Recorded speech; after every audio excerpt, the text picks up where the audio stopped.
I was really just a person that worked, came home, paid my bills, and sat on my couch and watched YouTube videos. So I decided to do something that I could do that was not going to cost me any money. I don't have a large, expensive system. So this is my baby girl, Izzy. Come on in. All right. Hi, everyone. I'm Autumn, roving reporter here at Cheaprvliving. And today I am here with Debbie, who made us a latte for the interview. Hi, Debbie. Hi. Thank you for the latte. You are so welcome. And really excited to hear just about your nomadic experience and can't wait to show your beautiful RV.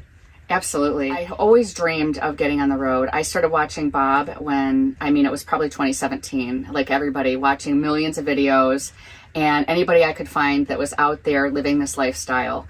And so I had this dream of, it was first of living in a van. And I bought a minivan and I tried to deck that out and I had it all cute and pretty for camping. But in Michigan, it was so hot and so humid that it didn't work. So what I did next was I went and bought a little cute tab trailer and I went camping in that. And so that's kind of how I got started, just traveling and getting my feet wet on this lifestyle. Okay, so at that time it was part-time. Correct. It was just camping. I was raising my son. I had a house in Michigan. He was still in high school, so I had a lot of years to think about doing this lifestyle and prep for it and figure out exactly how I wanted to do it and what I wanted. So I just camped basically, and then I joined groups and went camping with the different groups that I found in Michigan. And I think one of the things that's really helpful about what Debbie is sharing is that you don't have to just dive right in right away. You might want to, but if you're unsure or if you're testing the waters, it sounds like that was a good way to do it. It's an excellent way to do it because you don't always know what you want. If I wanted to get on the road full time, I did not want to have a payment. Sure. So I ended up getting the RV that I'm in now, which is a 2000 Lazy Days 26.5-foot rear bath. And I found it when I went to a program, which was a school, which we'll talk about later, that I learned how to become an RV inspector. And some friends that I met, they had owned this and they said that they were wanting to sell it. And so I was able to buy it from them and I knew they took very good care of it. So this is actually what I ended up traveling in for my first time when I came out to Arizona. Wow. And I gotta say, it sounds like you have two things working for you in terms of finding an RV that, well, three things that's the right fit. One, Lazy Days is just like known to be one of the top brands. Yes. So two, that you bought from friends who had like a really reliable record of maintenance, somebody you could trust. Absolutely. And then you became an RV inspector. I did. I can fix it. Not everything, but at least I can attempt it. I know enough. That's kind of what I do with my channel as well. I give people tips and tricks on how they can care for their motorhome and what all is involved in an inspection. I was really just a person that worked, came home, paid my bills, and sat on my couch and watched YouTube videos. I wanted to get out from under that stress. Yeah. I wanted to get on the road and I wanted to feel the freedom. And I do. I love this lifestyle so much because I love freedom. What Debbie is sharing there is so powerful that not only do you have this incredible adventurous life, but financial freedom in the midst of it. Well, I'd love to see your RV. Can we take a tour? Absolutely. Perfect. This is my bedroom area, and with the Lazy Days, it comes with 2 twin couches. What I did was I decided to make a permanent bed on this side. So I just pulled the bed out. I got a real mattress for it. And now it's a permanent bed and I don't have to worry about putting my bed away or making it, well, I have to make it in the morning, but I don't have to worry about putting all of the stuff away. This side was a couch, but I really wasn't using it for that. So what I decided to do is I put one of the shelves up. This shelving system is really just the backdrop for one of the couch cushions. So I lifted it up and then I put shelving areas. I just made it like a little shelf area so that I can have storage here because I was lacking some of the storage, and it's perfect for me. And I have my espresso maker if I want to make a latte.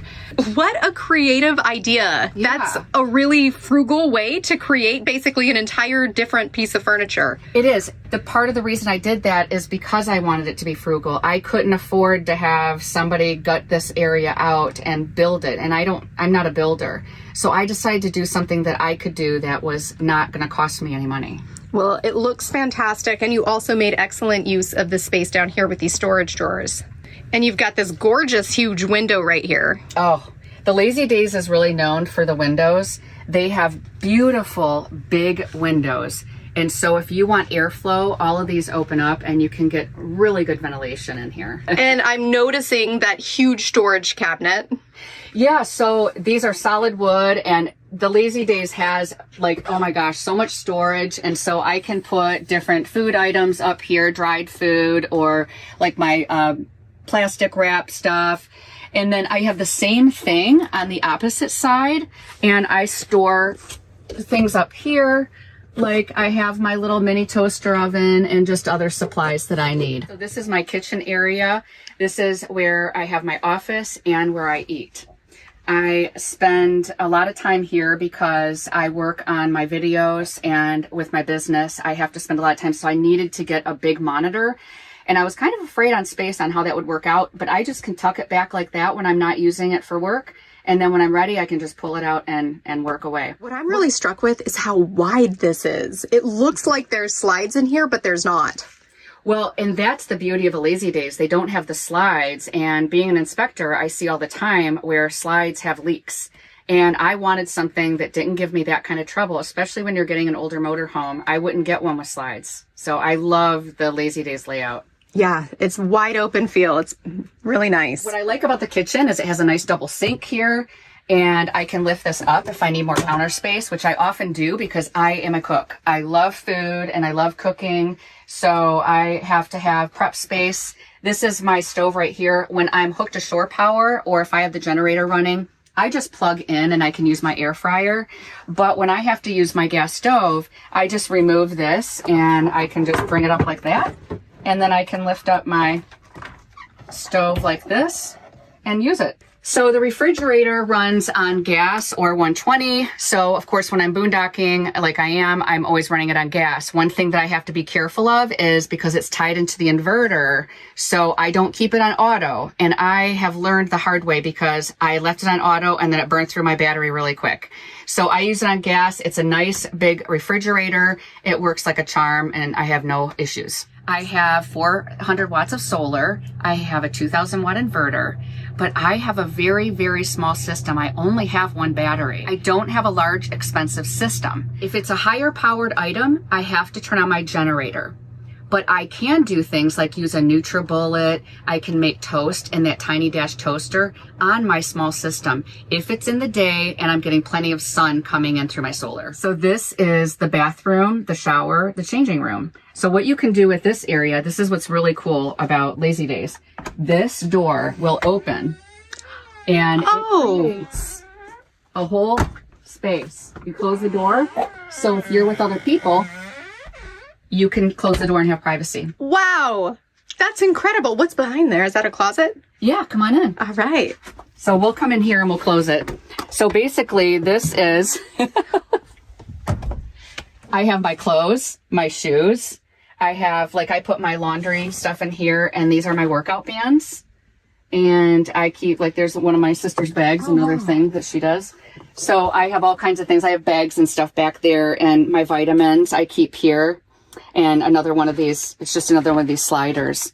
Wow, I must say this is probably the best use of a small space. The layout is so incredible. I love this RV. It is, you know, the only drawback to the RV is the gas mileage. What is your gas mileage? 8 miles to the gallon. Okay. That's the only tough part that's hard for me, is that I do spend a lot of money on gas. So if you're a person that, you know, where that's going to be a problem, or you want to travel a lot, just have that in mind. Sure. And do you tow, correct? You tow I do. A car. I tow a car because of my business. So I tow a little Honda CRV.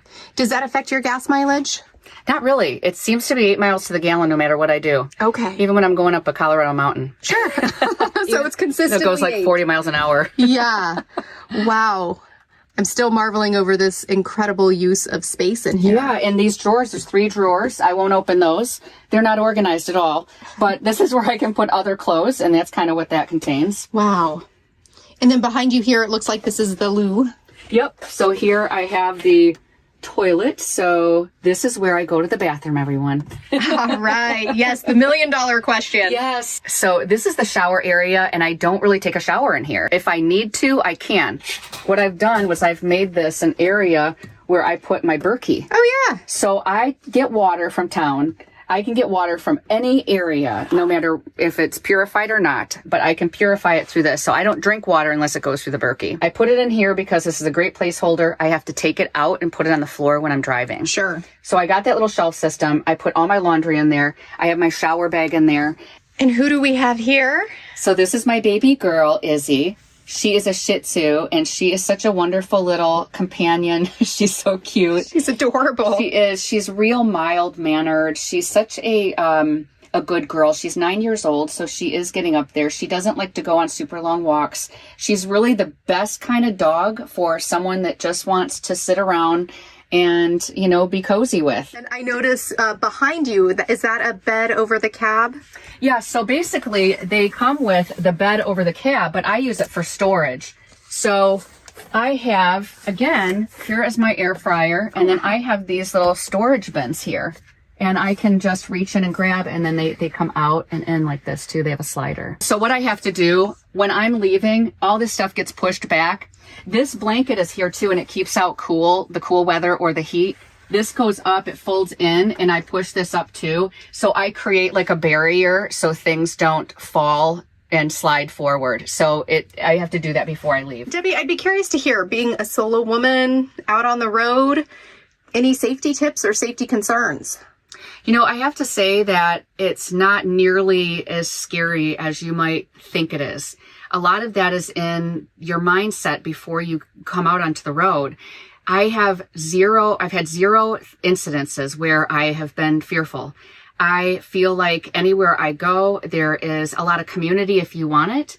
But even if you're out here and you're solo and you want to, say, camp by yourself, you can do that here. And the bad people aren't going to come out to the desert and try to get you. They're in the cities.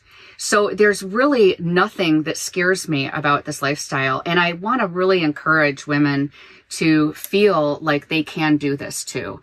Debbie, thank you so much for sharing your beautiful home on wheels with us. We finished our coffee. It's a delicious latte. Be sure to check out Debbie's YouTube channel. Really awesome for RV inspections. And if you got anything out of this video, be sure to comment below, hit that thumbs up button. And if you haven't already, be sure to subscribe. Bye-bye. Bob Wells also hosts 2 YouTube channels on well-being in the inner life. Find them at the Examine Life Daily and Quote of the Day with Bob and Autumn. Thanks for watching, folks.